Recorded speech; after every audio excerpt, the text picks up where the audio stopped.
Break के बाद आपका स्वागत है। बुलेटिन की शुरुआत करेंगे। एशिया की सियासत में एक बड़ा भूचाल आने की आहट है और इस बार है केंद्र जापान। जापान जिसने हिरोशिमा नागासाकी की त्रासदी के बाद परमाणु हथियार से दूरी बना ली थी, लेकिन अब उसी जापान को लेकर चीन ने सनसनीखेज दावा किया है। दावा ये कि जापान के पास 44 टन प्लूटोनियम का भंडार है और वो चाहे तो हजारों परमाणु वॉरहेड बना सकता है। सवाल उठता है कि क्या जापान अब एटमी पावर बनने की राह पर है? दरअसल चीन और उत्तर कोरिया की बढ़ती आक्रामकता जापान की सुरक्षा चिंताओं को गहरा कर रही है और यही वजह है कि जापान अपनी रक्षा नीति पर नए सिरे से विचार कर रहा है। पूर्व प्रधानमंत्री शिंजो आबे पहले ही अमेरिकी परमाणु हथियारों को जापान में तैनात करने की बात कह चुके थे। हालांकि उस वक्त जनता का समर्थन नहीं मिला, लेकिन अब हालात बदलते नजर आ रहे हैं। चीन का सरकारी सैन्य अखबार PLA डेली ये दावा कर रहा है कि जापान की तकनीकी क्षमता इतनी मजबूत है कि वो बहुत कम समय में परमाणु हथियार बना सकता है। अगर ऐसा हुआ तो एशिया में शक्ति संतुलन पूरी तरीके से बदल जाएगा। ड्रैगन यानी कि चीन की चिंता भी इसी वजह से बढ़ रही है। तो क्या जापान पुरानी नीति अपनी तोड़ने जा रहा है? क्या एशिया में परमाणु हथियारों की नई दौर शुरू होने वाली है? और अगर जापान एटमी ताकत बना तो इसका असर दुनिया की सियासत पर क्या होगा? आज इसी पर बड़ी बहस होगी। एटमी पावर बनेगा जापान, ड्रैगन क्यों है परेशान? क्योंकि ये एक बड़ा मुद्दा है। जापान ने जहां हिरोशिमा नागासाकी में जो इंसिडेंट हुआ था, जो त्रासदी हुई थी, उसके बाद में परमाणु हथियार बनाना बंद कर दिया था, लेकिन अब एशिया में एक बार फिर से ये जो संकट है ये मंडरा रहा है। साथ ही ड्रैगन यानी कि जो चीन है उसकी तरफ से ये दावा किया गया है, एक न्यूज एजेंसी की तरफ से ये दावा किया गया है कि एटमी पावर बनने की ओर जापान कहीं ना कहीं बढ़ता हुआ नजर आ रहा है। 44 टन प्लूटोनियम अगर किसी के पास है तो अपने आप वो देश ये क्षमता रखता है कि न्यूक्लियर एनर्जी जो है, जो सोर्सेज हैं, वो यहाँ पर उस कंट्री के पास पूरी तरीके से सक्षम है और वो पूरी तरीके से सशक्त है। लेकिन अब अगर जापान में इस चीज का भंडार है और जापान अगर इस ओर बढ़ता हुआ नजर आ रहा है तो वैश्विक स्तर पर इसका क्या असर पड़ सकता है और साथ ही इसका जो इम्पैक्ट है वो यहाँ पर क्या होगा, ये देखने वाली बात होगी। तो चलिए अब आपको बताते हैं कि खबर क्या है, ग्राफिक्स के जरिए भी आपको समझाते हैं। जापान से डर गया चीन, छूटे पसीने। चीन ने जापान की परमाणु महत्वाकांक्षा पर बड़ा दावा किया है। चीन बड़े दावे कर रहा है कि जापान के पास 44 टन प्लूटोनियम का जखीरा बताया है, हजारों परमाणु वॉरहेड बनाने की क्षमता का दावा किया है जापान के ऊपर। चीन और उत्तर कोरिया से बढ़ते खतरे के बीच ये नया मोड़ यहां पर जापान की ओर से निकल कर आया है। एटम बम को लेकर जापान अपनी सुरक्षा नीति पर पुनर्विचार कर रहा है, जो कि एक बार पहले वो बंद कर चुका है। जापान के पुनर्विचार से एशिया में न्यूक्लियर रेस की आशंका तेज हो गई है। जापान से अब यहां पर चीन जो है और तमाम अलग अलग देश जो है वो कहीं ना कहीं डरते हुए नजर आएंगे। तो जापान अपनी रणनीति है, जो परमाणु रणनीति, उसके ऊपर पुनर्विचार करता हुआ नजर आ रहा है। जापान के पास में 44 टन प्लूटोनियम का जखीरा है। चीन यहां पर ये दावे जापान के ऊपर कर रहा है। परमाणु वॉरहेड बनाने की क्षमता जापान रखता है। द्वितीय विश्व युद्ध के बाद परमाणु हथियारों से दूरी बना ली थी। तो अब तक एटम बम पर जापान की रणनीति क्या है? नो न्यूक्लियर नीति, ना बनाना, ना रखना और ना आने देना, ये जापान की नीति थी। अमेरिका के न्यूक्लियर छाते पर निर्भर सुरक्षा थी जापान की। शांति और निरस्त्रीकरण की वैश्विक वकालत यहां पर करता हुआ जापान नजर आता था। तो मजबूत तकनीक, लेकिन हथियार यहां पर ना बनाए जाए, शांतिपूर्ण इस्तेमाल, मजबूत तकनीक, परमाणु ऊर्जा का। तो ये यहां पर जापान की जो रणनीति थी परमाणु हथियार को लेकर, वो कहीं ना कहीं नजर आई थी। तो जापान पर गिरा एटम बम 9 अगस्त 1945 नागासाकी पर यह हुआ था और यह हमला द्वितीय विश्व युद्ध के आखिरी दिनों में हुआ था। साथ ही हिरोशिमा में लिटिल बॉय, नागासाकी में फैट मैन बम गिराया गया था और विस्फोट का असर करीब 10 से 15 किलोमीटर तक फैला हुआ था। और साथ ही हिरोशिमा में लगभग 1.4 लाख लोगों की मौत हो गई थी इस विस्फोट के चलते और नागासाकी में करीब 70,000 लोगों की जान गई थी। जिसके बाद अपनी जो रणनीति है वो पूरी तरीके से जापान ने बदल दी थी। लाखों लोग झुलस गए थे, विकिरण से लंबे समय तक लोग बीमार रहे थे। यहाँ पर डिसऑर्डर लोगों को देखने को मिला, रेडिएशन का असर पीढ़ियों तक रहा है, यानी कि अभी भी जो लोग हैं वो वहां पर, उनका यही कहना है, उसका असर अब भी देखने को मिलता है। आज दोनों शहर पूरी तरीके से इससे जूझते हुए नजर आए। 6 अगस्त 1945 पर यह पहला परमाणु हमला हुआ था, साथ ही 9 अगस्त 1945 नागासाकी दूसरा निशाना बना था 9 अगस्त को। साथ ही हमला द्वितीय विश्व युद्ध के आखिरी दिनों में हुआ था। साथ ही हिरोशिमा में लिटिल बॉय, नागासाकी में फैट मैन बम गिराया गया था, जिसका असर है जो 10 से 15 किलोमीटर दूर तक फैला था। विस्फोट का असर इतना भयावह था कि 10 से 15 किलोमीटर दूर तक रहा। हिरोशिमा में लगभग 1.4 लाख लोगों की मौत हो गई थी, 1 लाख से ऊपर लोगों ने अपनी जान गंवाई थी, और नागासाकी में 70,000 लोगों की जान गई थी। आगे बढ़ेंगे, लाखों लोग झुलस गए थे और कई तरह की बीमारियां लंबे समय तक है जो लोगों में देखने को मिली थी। साथ ही रेडिएशन का असर पीढ़ियों तक भी देखने को मिला था। कैंसर से लोग यहां पर जूझते हुए नजर आए थे। साथ ही आज दोनों शहर पूरी तरह विकसित शांति के जो प्रतीक हैं वो बनते हुए नजर आए थे। लेकिन अब चीन के द्वारा एक और बार फिर से बड़ा दावा यहां पर किया जा रहा है कि 44 टन प्लूटोनियम वो जापान में मौजूद है। परमाणु रणनीति जो है वो जापान कहीं ना कहीं बनाता हुआ नजर आ रहा है। साथ ही इसका इम्पैक्ट क्या हो सकता है ये आने वाले दिनों में देखना होगा। लेकिन ये जो तस्वीर आपको दिखाई थी कि अगर परमाणु पावर जो है वो यहाँ पर जापान बनता हुआ नजर आता है तो तमाम जो देश है वो क्यों इस वजह से परेशान हैं, क्या खतरा यहाँ पर हो सकता है, क्या इम्पैक्ट इसका तमाम देशों पर हो सकता है कि अगर जापान अंदरूनी तरीके से ये तैयारी यहाँ पर कर रहा है। तो प्लूटोनियम होने का दावा जापान की तरफ से किया गया।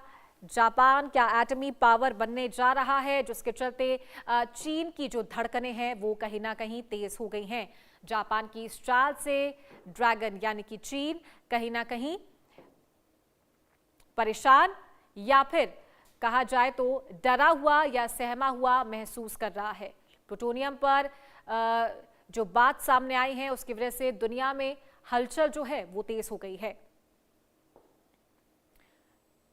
तो दूसरे विश्व युद्ध के खत्म होने से पहले जब वो समापन की ओर था तब ये 2 बड़े जो इंसिडेंट्स है, जो त्रासदी है वो जापान में हुई थी। हिरोशिमा नागासाकी में ये ब्लास्ट हुआ था।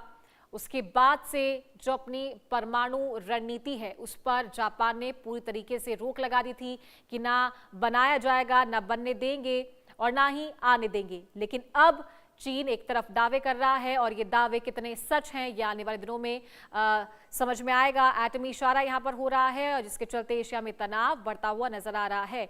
यानी कि अगर जापान के पास इतनी बड़ी मात्रा में यानी कि 44 टन प्लूटोनियम यहाँ पर जापान में मौजूद है तो वो एक परमाणु शक्ति का बड़ा केंद्र एशिया में बनता हुआ आने वाले दिनों में नजर आ सकता है।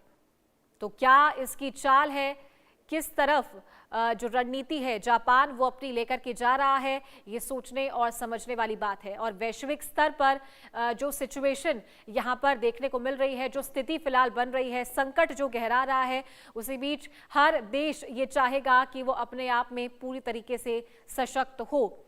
जहां बात करें ईरान, अमेरिका, इजराइल के बीच जो तनाव जारी है, परमाणु केंद्र यहां पर ना बने, परमाणु शक्ति बनकर यहां पर ना उभरे ईरान, इसकी वजह से ताबड़तोड़ हमले ईरान के ऊपर देखने को मिले थे। और अब बात कर रहे हैं यहां पर एशिया की। एशिया में जापान क्या एटमी पावर बनने के लिए जा रहा है, आज इसी पर महत्वपूर्ण चर्चा होगी। तो आपको ग्राफिक्स के जरिए समझाया कि किस तरीके से और कैसे इसका जो इम्पैक्ट है वो तमाम शहरों पर देखने को मिल सकता है।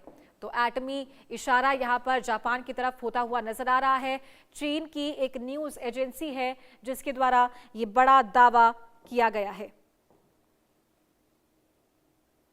तो अगर सच में जापान के पास 44 टन प्लूटोनियम है तो क्या ये उसके मिलिट्री पोटेंशियल को दर्शा रहा है, न्यूक्लियर पावर को दर्शा रहा है, और अगर हां तो इसका इम्पैक्ट क्या है।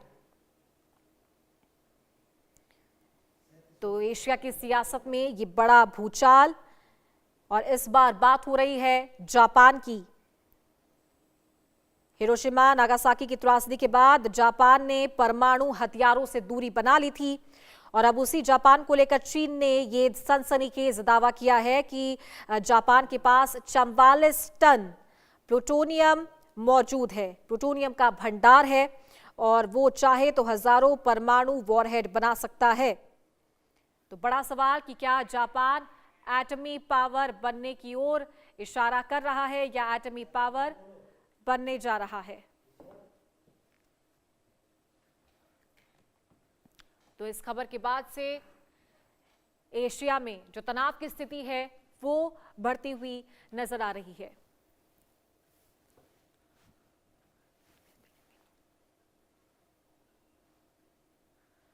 तो चीन की तरफ से ये सनसनीखेज दावा किया गया जापान को लेकर और एटमी इशारा यहां पर जापान को लेकर किया गया है।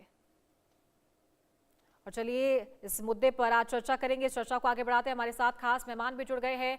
मेजर मोहम्मद अली शाह, रिटायर्ड रक्षा विशेषज्ञ हैं। सर, बहुत स्वागत है आपका इंडिया न्यूज पर। सर, अब बात हो रही है आज जापान की। क्या जापान सच में एक नया खतरा बनकर उभरता हुआ नजर आ रहा है, एटमी पावर बनता हुआ नजर आ रहा है, जिस तरीके से चीन दावा कर रहा है कि 44 टन प्लूटोनियम जापान के पास में मौजूद है, भंडार है? चीन, देखिए, चीन को कहते हैं चालबाज चीन।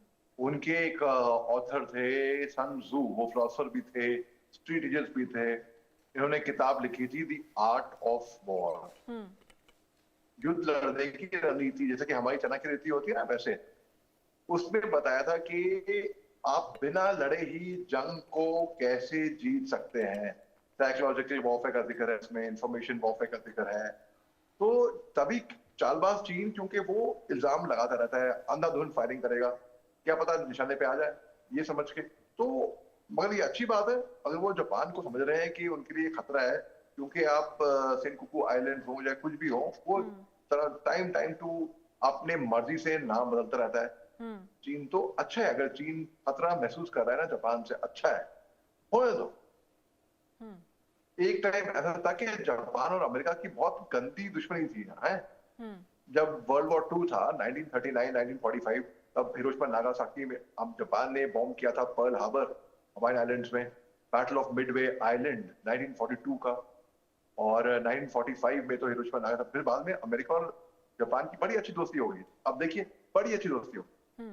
चीन जो है चालबाज शातिर है, वो इल्जाम लगा रहा है, वो कहता है अच्छा है अगर चीन को खतरा महसूस हो रहा है ना, बड़ी अच्छी बात है ये। तो एक तरीके से हालांकि हो या ना हो जापान खतरा उनके लिए, लेकिन उनको लग रहा है खतरा है, तो ये मैं सोच रहा हूँ ये अच्छी बात है। अगर चीन को खतरा तो किसी से तो है, लग तो रहा है, अच्छी बात है। जी सर, एक मिनट में आपको रोकना चाहूंगी, इस बड़ी खबर आ रही है, बड़ी खबर का रुख करेंगे। इसी बीच ईरान की अमेरिका को खुली चुनौती, अगर ट्रंप ने पुलों पर हमला किया तो ईरान क्षेत्र में तबाही मचाएगा, भारी तबाही देखने को मिलेगी। क्षेत्रीय ऊर्जा केंद्रों पर सीधे हमले की धमकी ईरान की तरफ से दी गई है। आर्थिक हब बनेंगे निशाना, ईरान ने कहा है। इंफ्रास्ट्रक्चर पर भारी तबाही मचेगी। ईरान की तरफ से बड़ी चेतावनी दी गई है। ईरानी धमकी से पूरा मिडिल ईस्ट कांप उठा है। तो ईरान ने अमेरिका को खुली चुनौती दी है। क्षेत्रीय ऊर्जा केंद्रों पर सीधे हमले की धमकी ईरान की तरफ से